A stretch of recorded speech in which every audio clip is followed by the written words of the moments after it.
Nike Adeyemi is an authentic leader, a global speaker, a compassion and healing powerhouse. She is also known as the Real Woman. Nike shares God's love through her TV broadcast, Real Woman with Nike, viewed globally, and her podcast, Conversations with Nike. Her conferences and coaching services set women free to soar. Nike is the president of Real Woman International Atlanta, Georgia, and the founder of the Real Woman Foundation, which shelters and trains trafficked and abused ladies, as well as the Love Home Orphanage.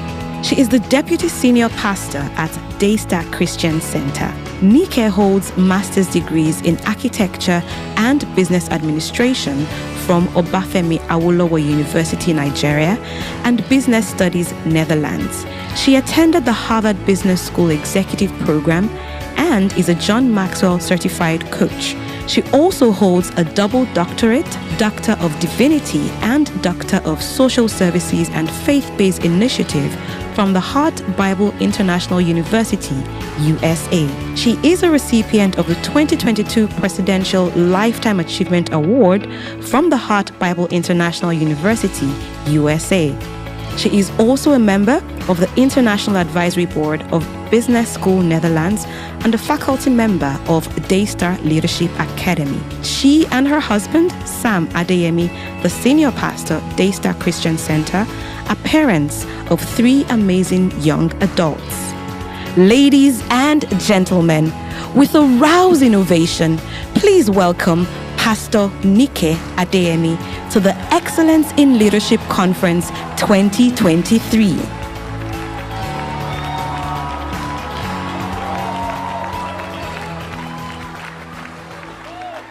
What a beautiful morning, what a beautiful day it is here in Lagos, Nigeria. Can we take 30 seconds to just give the Lord a big shout of praise for the opportunity to be in this building, and for those watching us online from around the world, just savor this moment, savor these 2 days that will shift your minds, that will be life-changing for you. Stay open and know that something is really going to happen. God bless you. Thank you for being here. Please, you may be seated. Just amazing. We get to do this. We get to be alive. I mean, how many years of COVID and all of that? And we are just so grateful. Friends, enjoy your life. Enjoy every moment because you are here for a purpose. And very quickly, will you celebrate with me, the convener of this great meeting, my husband, Sam Adeyemi.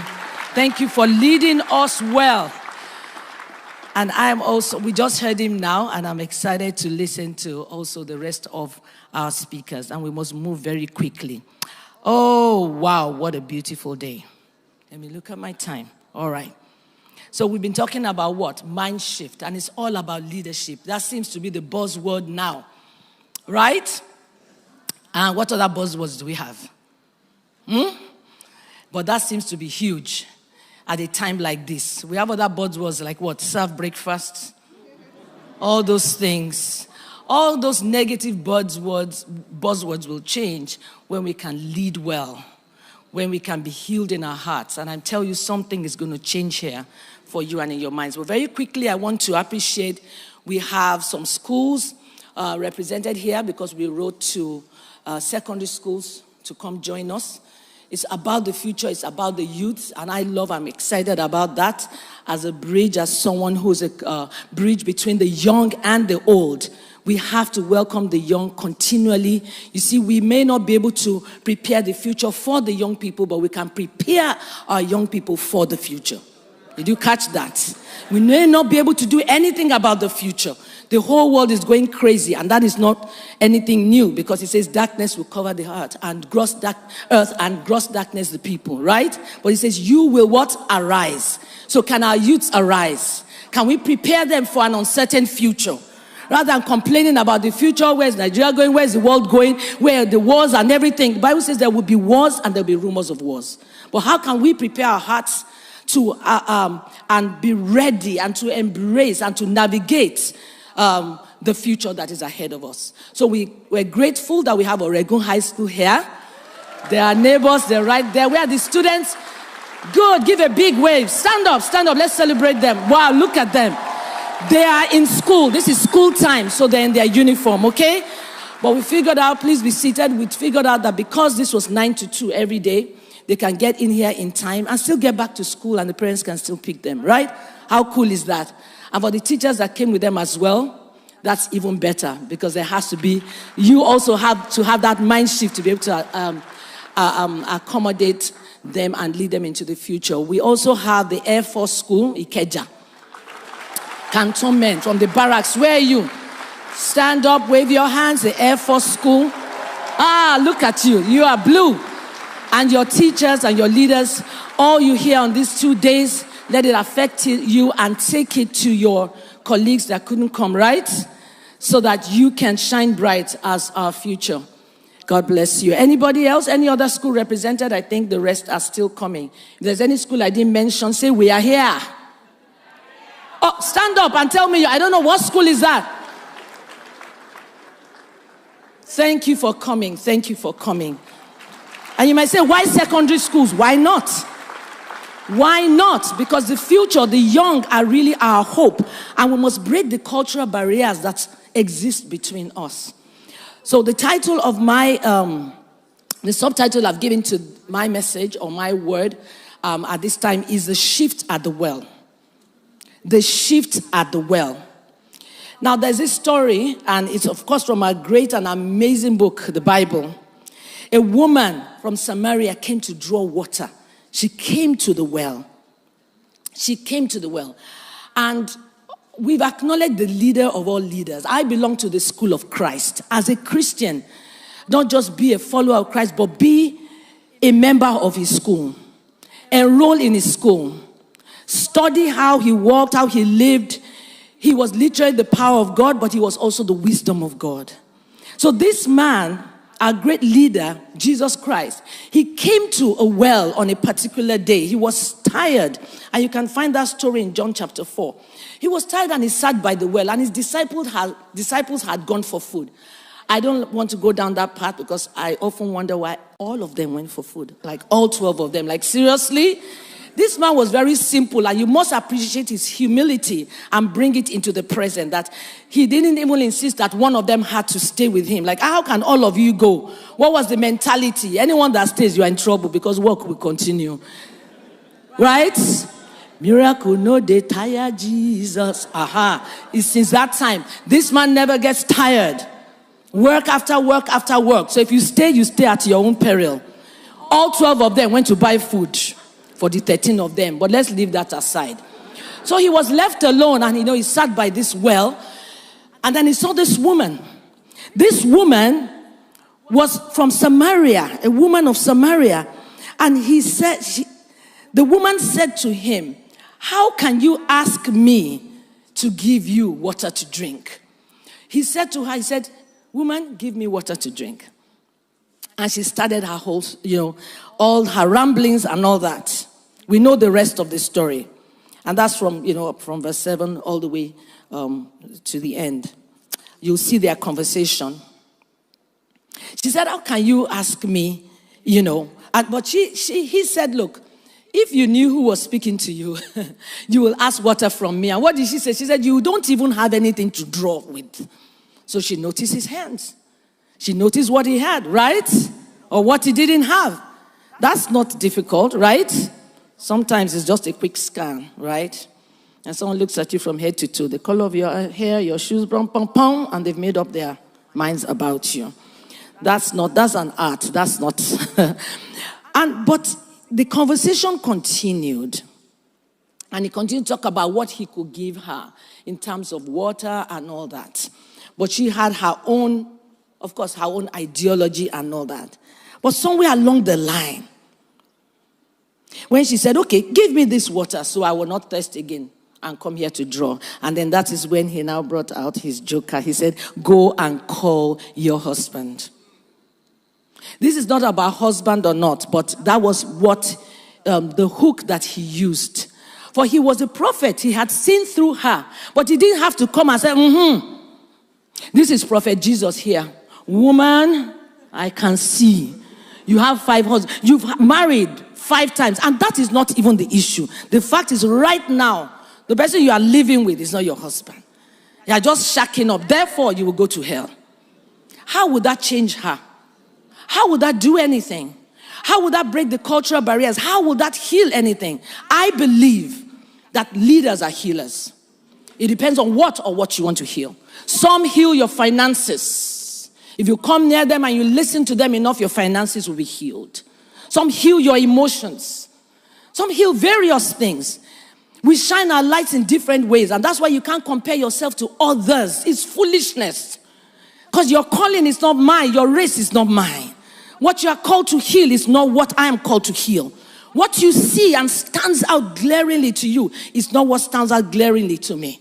If you have an issue with my dressing, maybe you are supposed to be my what is it called? Image consultant or tailor or whatever. So rather than criticize, come close and say, hey, do you know I can do something about your packaging? Hello?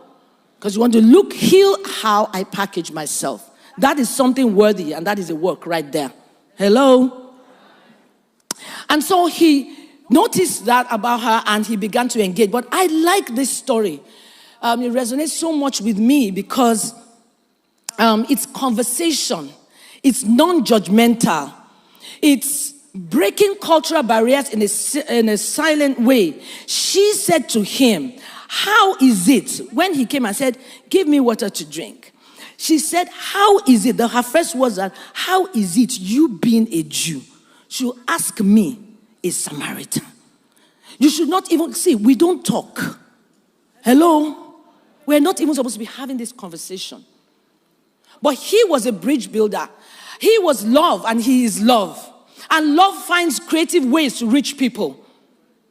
People that are not like you.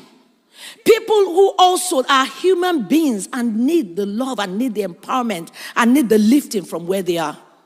Hello? And it's a skill to learn. It's also something to ask for the grace to be able to. Because in this world, we will find ourselves in places where we are with people that don't maybe think like us or look like us. Hello? And this is happening. This is fast happening right now, even with the Jackpot syndrome. So that's free of charge for someone right there. Don't go there and have culture shock.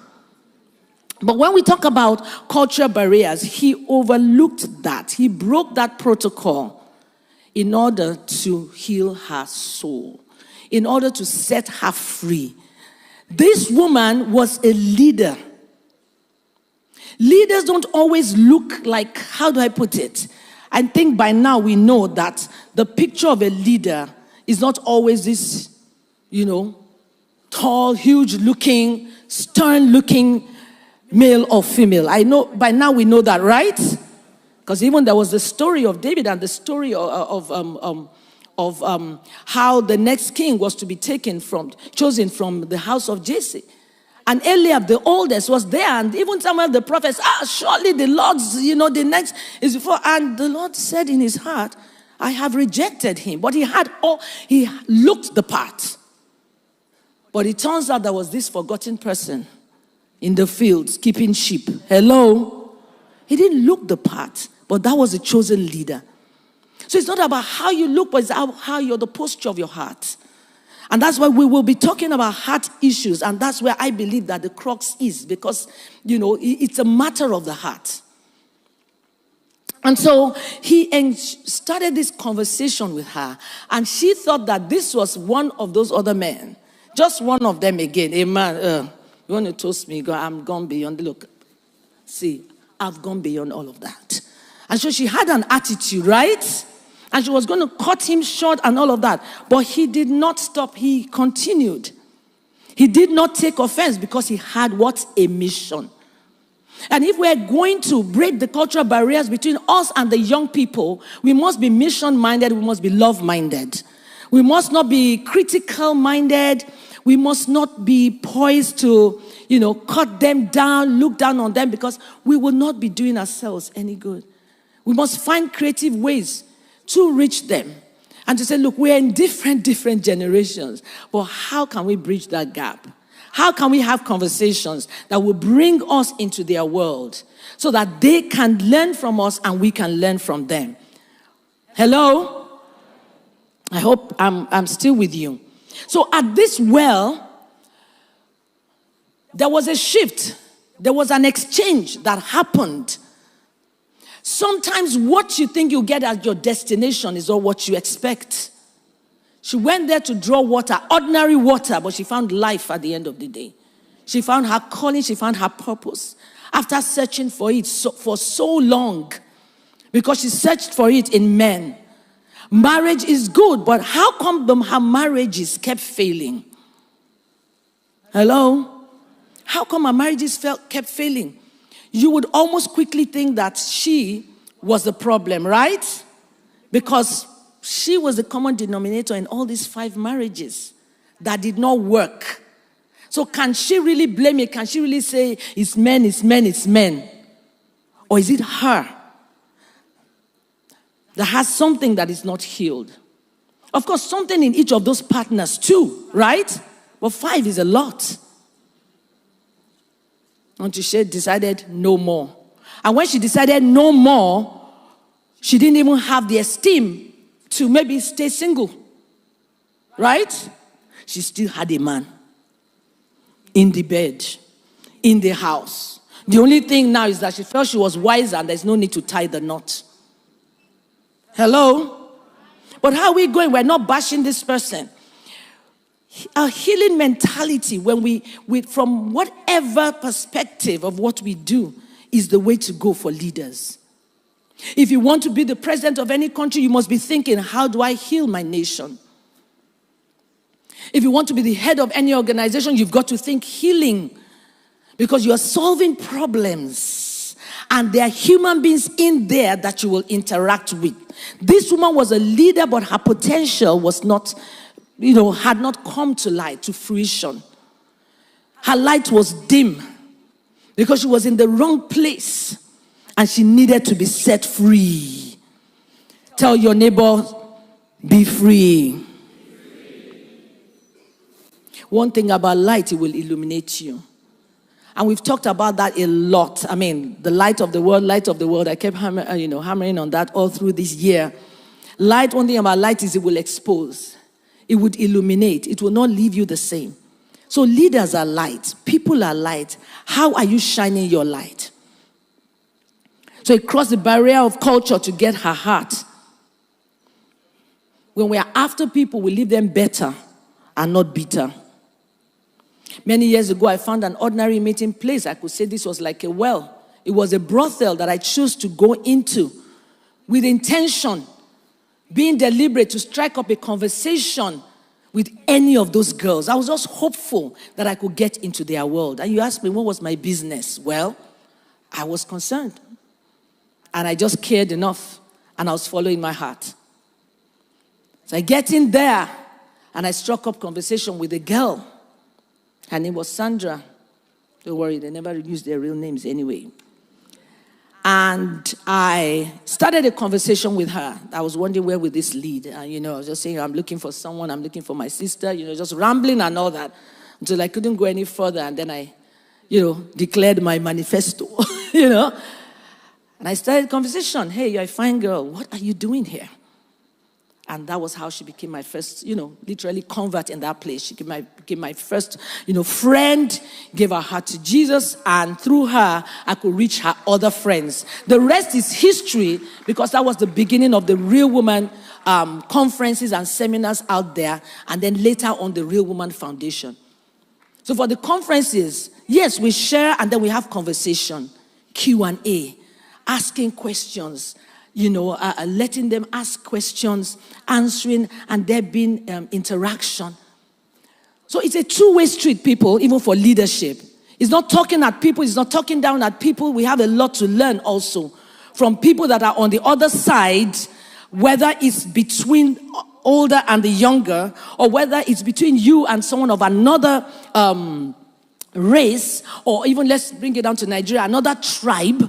Okay? Or we're talking global now, another race entirely.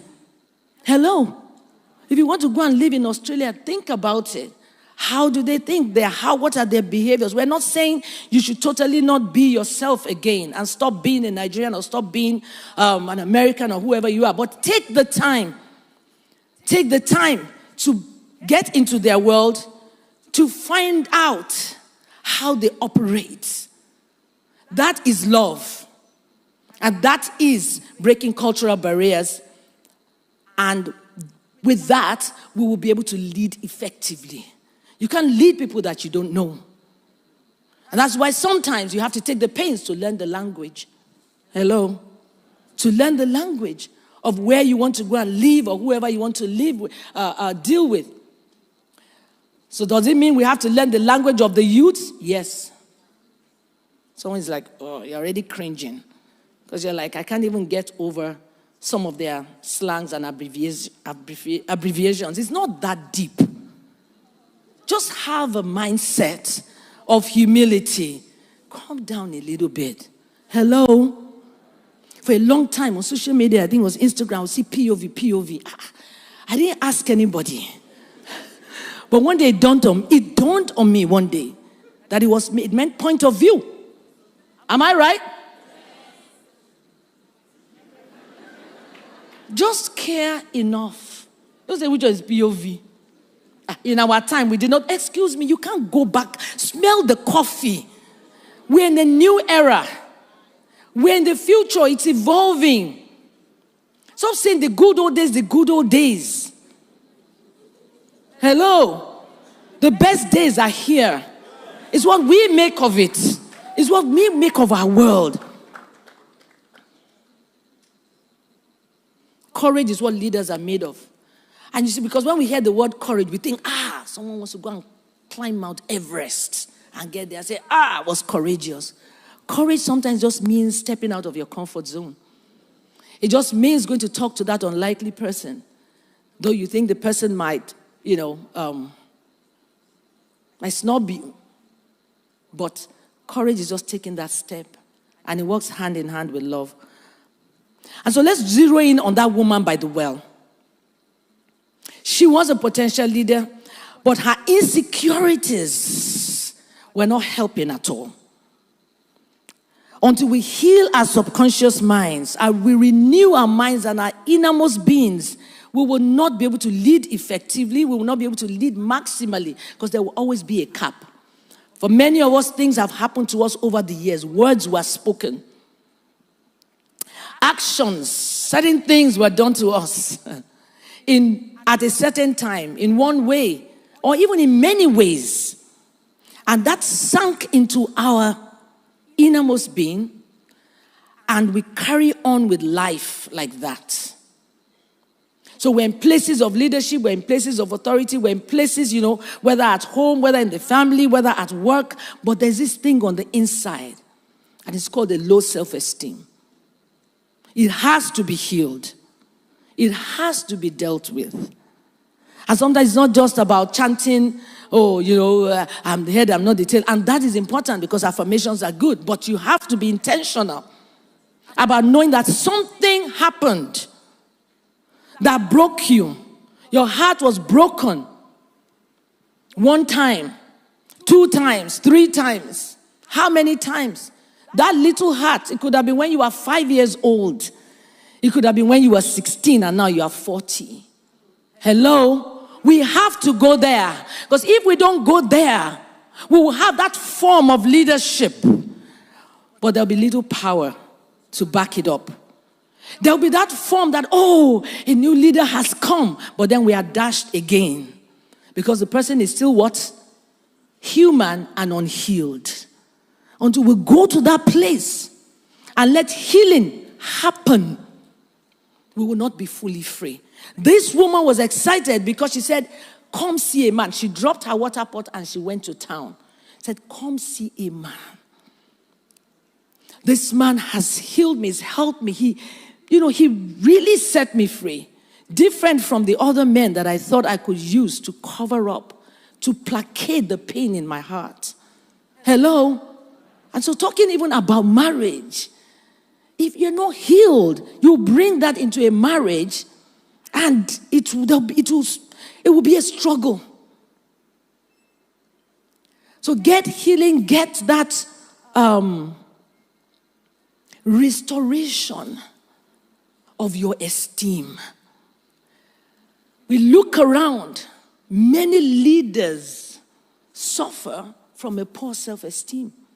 What are the signs? Comparison, cutting people down. If you cut someone down, it doesn't mean that you're going to be taller. But many times these things are done unconsciously.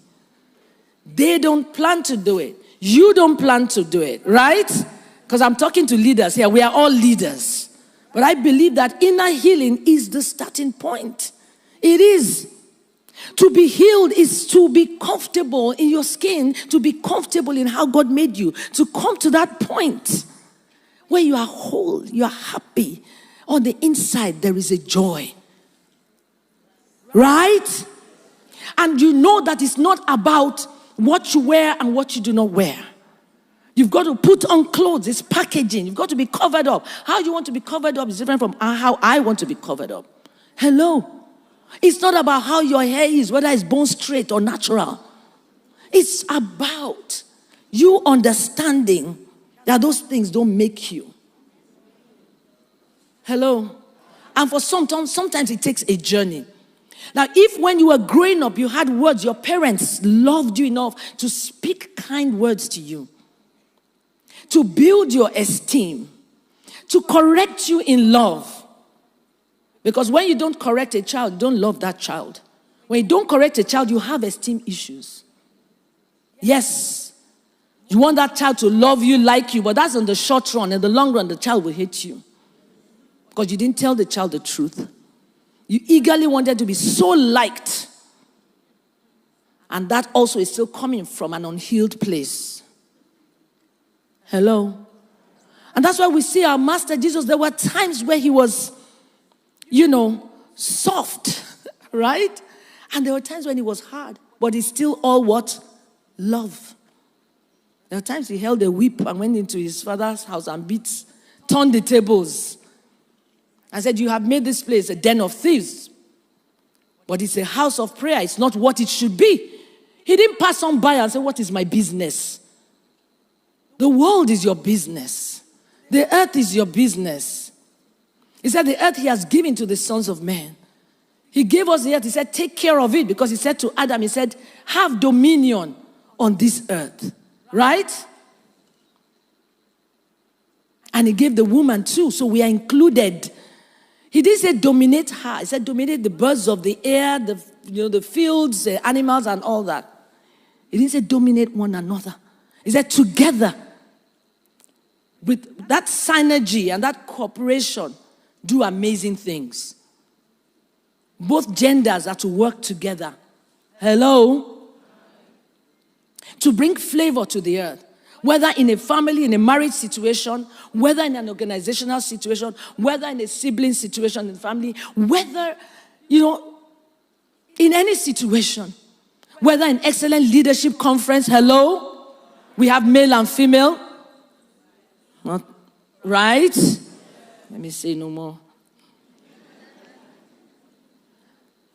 For balance, and not just to be politically correct or whatever, but we truly believe that each one carries a flavor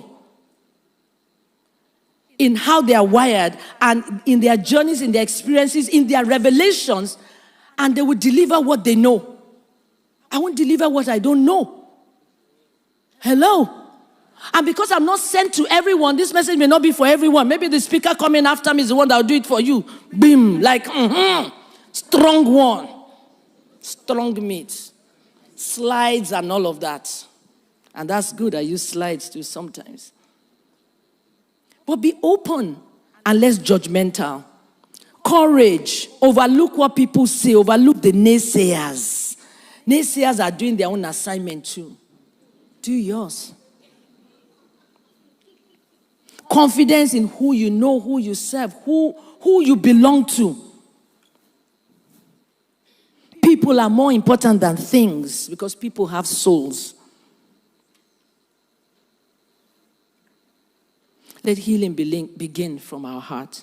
Let's look more closely. Let's look intently so that we can lead with love, with empathy, with conscience. And I know and I understand that we are all wired differently, right? Some people are more, more sensitive than other people. And that's why we need one another. That's why we need to be, at table together, right? Not just the same kind of people, but someone there could be different and have a different voice. Hey, have we looked at it this way? And the rest should be like, why do you even think that way? Because of how I'm wired. That's just it. And so we need our voices together to help us. No one has all the answers, and no leader should dominate another leader. Right? Because what you have, I may not have. And when we bring it together, we're able to confront the future together. One of the things I really love doing a lot is scenario playing. I used to do that a lot. And my husband knows that. I mean, even early into our marriage, and he said, why are you thinking negatively? Or why? I don't think negatively. I think positively. I actually came from when I gave my heart to Jesus, I came from a fellowship that was big on faith and love. So I'm from that faith background. But sometimes I'm practical enough to think, what if this happens? Hello? What if this happens? And because of that what if, I prepare for that what if, but still hoping that it won't happen. So it's all good. It was very natural to me. Fast forward to many years after. My dear husband went to, get a PhD, a master's first and a PhD in strategic leadership, right? Sweetheart. And then he said they told them something called scenario playing, that's what I've been doing since. I said, I didn't know what to call it, but I knew it was right. I knew it was right. But I didn't know what to call it. But I was already walking in it. And so in our organizations, whether Daystar, whether Real Women, we represent various organizations that we sit at. But especially Daystar, even while preparing for ELC, you need to see us sometimes. It's the management meeting is quite big. It's not just the pastors. We have head of HR, head of our account, and head of the music, also join us. And we sometimes slug things out. Down to logo, down to what, and all of that. And we have to think that way as leaders. I just came back from my meeting. It's called the Breathe with Adeyemi. It's not a conference, it's a retreat. It's a 5-star retreat for women leaders, women in leadership, or women in general, to rest, refresh, know their worth for 4 days and go back to their families or to their organizations or wherever they came back from, refreshed, changed. And though it may not look like they have a new handbag, but I always say your heart, your spirit, soul, and body will thank you for it. And those who have been part of it have really testified to that. But it's amazing that we realize that if we don't have that worthiness or esteem, we'll keep thinking things are too big for us to enjoy. It's not about money, but it's about don't enslave yourself to work. How do I put it? Don't be a slave of all of that. Have the right balance to live long, to breathe, and to grow. And so a major part of it is, for the first day, it's coaching. I coach these women in an intimate way. Not too many for a start. This is just the second one that we had, and it's growing. But it's about coaching the coach, coaching the leaders. That's the phase I'm in now. I believe that's the phase my husband is in now. And I had to wrestle to come to that agreement and that understanding, because I had struggled with it for such a long time. But I realized that Jesus coached the 3. He had 12, he coached the 3. He coached the 12 And then he had the masses, the 5,000 that he fed, right? He took the 3 to the Mount of Transfiguration. It was called Mount of Transfiguration because of what happened there. He said, come with me, you 3. You are the kingpin. I must pour into you. Hello? What was he preparing for? For his exit, so that they would carry on the work. So I remember over the years, my husband would say, you're a coach, you're a leader of leaders. Leave this, I'm not leaving. Missionary, I will go. Costa Rica, I will go. I will go preach live. But what I realized God was wanting from me was that that's okay to continue to do that, but you must move to the level where you pour into leaders and they pour into others. Sometimes you can be so used to, And it's not like I love crowd and stuff, but it's just very powerful to preach, to see lives changed. But also, how about taking their own leaders, pouring into them, and they can really preach and speak to their people. But this was the model I saw. Jesus ministered to the 5,000. He ministered to the crowd at large, right? But he also had the 3. And he also had the 12. And he could also stop to talk to the woman with the issue of blood and heal her. Well, he didn't talk to her. She took her healing. But he could also stop and have conversation with one. Just leaving that audience of one, just that one. And look at what she became. Look at what she became. So these are various stratas, these are various levels. But the thing is that, I realized that during that time, and that was when I reached out to that brothel, and that, got into the world of brokenness in the family. Many of them came from broken homes, looking for job opportunities. They found it easy to go into prostitution because they thought, hey, I've been raped by my uncle. Fine, I can do it for money. So those stories, help me to understand from the family angle how we must look out for our young, how we must have eyes on them, how as parents, aunties, some of us are not parents, but we're aunties. Some of us don't have children, but we're as motherly. We are even more motherly than those who have children. Do you know people like that around you? It's a grace, it's a calling. They call you out. What are you doing there? Don't you have homework? Meanwhile, they're not your mom, but they just have that grace. Let's have compassion for these young people. So important. They've seen all kinds. And as parents, don't be harsh on yourself if you haven't been able to do it all. It's a very daunting assignment we don't talk about enough. We're hardly well prepared. Many times we parent how we were parented, and we didn't know we had to get our healing and our esteem restored before bringing a new one into the world. Hello? But then we don't. We go on, we bring a new one, and then the cycle just continues. Hello? But this generation, if you notice, they are breaking the trauma. They are saying, Mom, don't talk to me like that. And we think that's rude. We're like, hey, in our own time, hey, sleeper, wait. There's this thing on social media, Nigerian moms. They even hardly talk about Nigerian fathers. Please, let Nigerian mothers breathe. Hello, help us.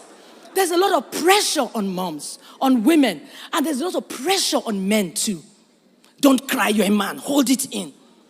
But there's also a pressure on women too. Work, provide yourself. You give your man sex, do like this, have straight hair. There's a lot of pressure. And we're transferring this pressure on our children. Hey, can't you see so and so? Do they have 2 heads? Your child came fifth. You say, hey, the person that came first, didn't he have it? Why do we even give positions? Mark the script, give them the rest, let them go home. 20 people in the head, the school people, are you hearing? Anyway, well, go and tell your principal. Why positions? 25 people in a class, fine, mark the results. But when the position is there, your parents go to, 23rd out of 25. You just say, at least I passed more than 2 people.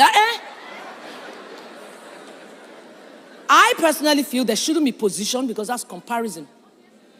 Let the result be the result.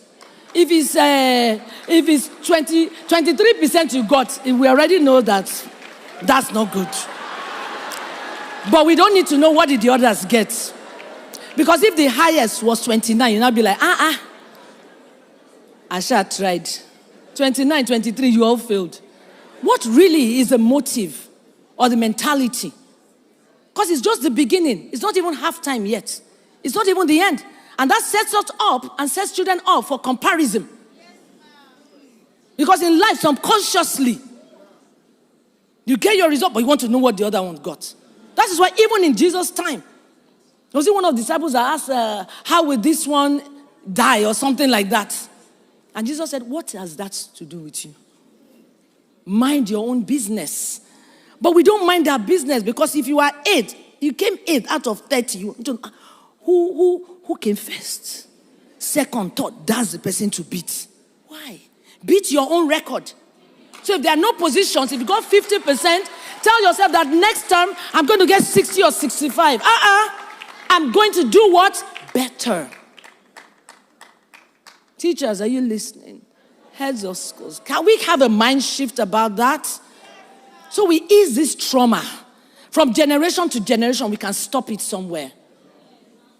So it's about self-esteem. Many times the peer pressure is between the parents as well. We've transferred the peer pressure. And I've told myself, I'm not going to have pressure over anything. Zero pressure, nothing, I'm doing good. And I'll tell myself that and I can do better and I'll keep working better. I'm not looking at somebody else. So don't feel sorry for me. Tell your neighbor, don't feel sorry for me. Hey, my mates are already grandmas. What has that got to do with me? Hello? Omugo. That's what to achieve like. I'm not belittling that. It's a beauty to be able to see the next generation and take care. A friend once said that, oh, Omugo, I'm not, no. You will take care of your child by yourself. Maybe 2 days out. Don't judge anybody. Don't compare. Enjoy your life. Thank you, Jesus. Self-esteem is often confused with self-confidence. Self-confidence is the knowledge that you can succeed at anything. Career, relationship, whatever you've studied for, you've trained for. But self-esteem, on the other hand, is the capacity to like and love yourselves and feel worthwhile irrespective of the ups and downs in life. So you can have self-confidence. You can teach, you know how to fix things. You're an engineer, and that's fine, but you might have a poor self-esteem. Because you find it difficult to love yourself and feel worthwhile. If your father or your mother was always telling you growing up, look at these other children. Hey, something, child of you keep thinking and feeling less than. And you can take that into adulthood, that even when you are doing well, acing your game, you are CEO, you are at the top, because you're brilliant and all of that. And, even the favor of God opens doors for you. But when you get there, you will still be feeling, because that voice that you are hearing, your dad, your mom, they might have been long gone, but you will still be hearing it echoing, that you're still not good enough. And so you have to be healed. And so this is what the master always came for, their hearts. If they can be healed, they will be better leaders. If they can be healed, they'll be better people. And I'm on that journey too. I'm still on that journey. It's not like I'm 100%. Hello. And that is why he said in Romans 12:2, he said, don't be conformed to this world, but be transformed by the renewing of your mind, by the shifting of your mind. So it's not enough to say, I've given my heart to God, I've given my heart to Jesus, I've done it, but your mind, your heart, your subconscious, those things deep buried down. He paid the price of it, but you must do the work for your inner healing. You must, and you first have to admit that you need healing. Because life has dealt a hard blow on many of us. Even on people who are presidents today. They came from a home. They came from somewhere. How were they raised? How was this man raised? How was this woman raised? Maybe one was raised in such a way that the parents could not even talk to them. And today they are grown, they're in positions of power, so nobody can talk to them. Nobody can call them out. Nobody can, because It's always been there. And that's why we have to go back to the family. How we show up many times is because of our esteem. We have to go back to the family. And sometimes even a lack of a family. I'm someone that's privileged to have been able to raise or create an orphanage which still exists to the glory of God, the Love Home Orphanage in Magodo. To the glory of God. There's a lot that goes in there that my staff help out with. Trainings, just the environment, giving the best that we can. Therapies sometimes, yes, for any of the children that need it, so that they can be something in life. Some of the girls and ladies that pass through the Real Woman Foundation shelter have gone on to even do amazing things. There's one that lives in Canada right now. She's married and had a child a few months ago. She knows herself, and she always says, hey, you can share my story anywhere. She's amazing, doing brilliantly. And many of them all over the place. I'm grateful. How do you want to show up? But I'm still working on myself. How do you build a positive self-esteem? I have just 1 minute. And I have about 12 points here, but I'm just going to share 2, and that's it. For the rest, sign up for my coaching. Adopt a more positive attitude. Accept yourself for who you are. Love yourself for who you are. Not for the performance. Some of us felt our parents loved us. Because if you came first, you were loved. If you came fifth, you got the eye rolling. And so you got the message that you had to perform for acceptance. No. It's not about that. You are loved. You are accepted in the beloved. There's one who accepted you ahead. So have a more positive attitude by accepting yourself. Then you'll be able to accept others. It doesn't mean you'll be a yes person, to say yes to every idea. It means that when an idea comes up in a meeting or in the family, you don't just shoot it down. You are courteous enough to say, hey, okay, I hear you. And that's good. Thank you for that suggestion. But you see, I see it another way. And then you add yours. It's and, not but. You don't cancel someone to put your own on top. And many of us do that in meetings. We shut people down. Mister, say your own. Let others say their own. They're saying what they know. They're saying their truth. And before the meeting ends, they may change their own mind because you've come in a courteous way. Once, some years ago, I was chairing a management meeting some years ago, and my husband wasn't around. And that was many years ago. And we had the meeting, and I think it was before we started up. When we ended, I just said this question. I said, does everyone feel loved? They were looking at, like, hello. We have few female on our team. The men were like, and one of the pastors, on the team, one of the heads of units there in the staff management team said, we all feel loved. We all feel loved. I'm like, hello. Say yours. And because we're going to go round.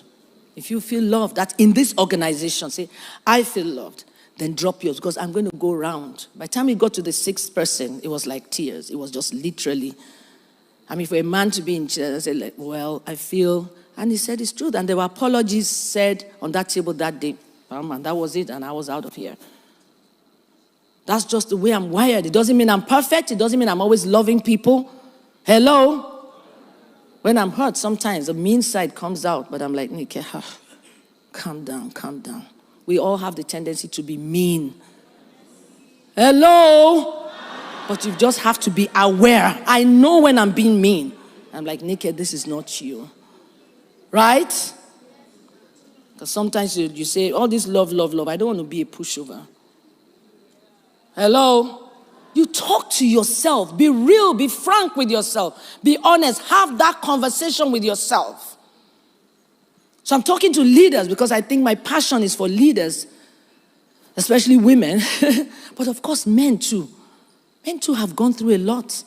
Men don't talk maybe enough about some of the things they went through. I think there are men who are abused by houseboys too. So we all need healing. Because when we are healed in our esteem, we can be better leaders. The second one I'll give you, surround yourself with people who lift you up and are positive. I know some of us have the pessimistic leaning, temperaments that are more judging, and that's part of our wiring. But we can make the effort if we are aware, if we are conscious of it, right? And then we can all lead together. In spite of all that is going on, and it's so sad, I don't want to go into all of that, we can make the world a better place by helping people to heal and not adding trauma to the trauma they already have.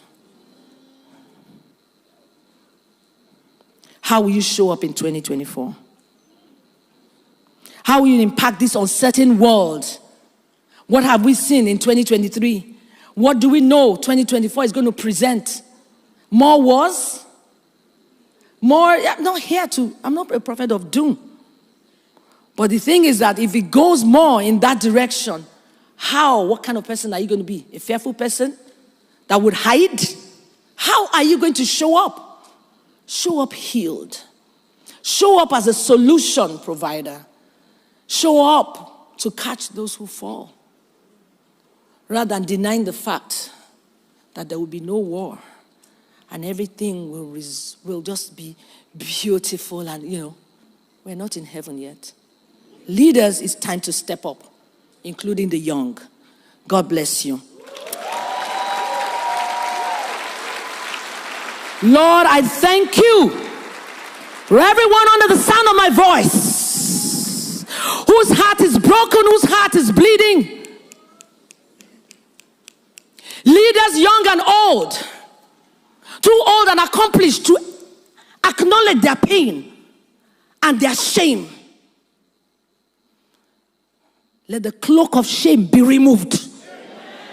Let the cloak of shame be removed. Be liberated. In the name of Jesus. Let it be a new day for as many as need this, Lord. Let them find healing because it flows from your veins, Lord. You paid the price for it all. But sometimes we've got to do the work. To search and go to that place and search deep so that the subconscious mind can be healed. You're fearfully and wonderfully made. You're a voice of strength, a voice of hope. So your voice should not be dimmed. You're worthy. You're good. You deserve the good things of life. The earth He has given to you to dominate, to impact, and to enjoy, to spread His love to whatever sector that you are called to.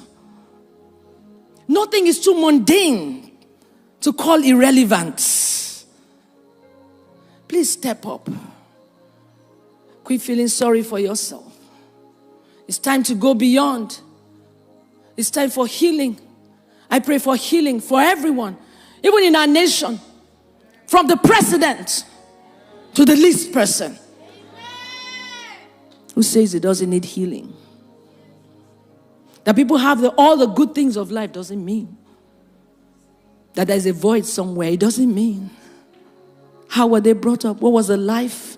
The struggle, the fight to get to the top. Dog eat dog. All of those things. May our compassion be released. Thank you. When thieves are caught and thrown in jail for embezzling money or whatever, and they go to jail, jail is supposed to be a restorative, corrective place. Not a place where they come out harder. Right? It's supposed to be a corrective place. But is it? So I'm not saying condone thieves, hey, why did he steal? Why did it? No.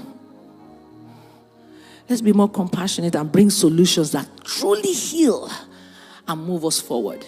Friends, it's a new day because we cannot pour new wine in old wineskin. Are you ready to change and be the new skin?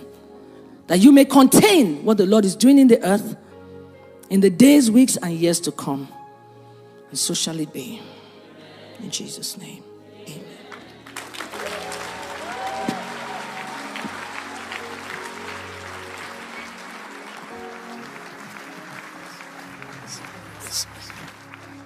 I believe you can do better than that.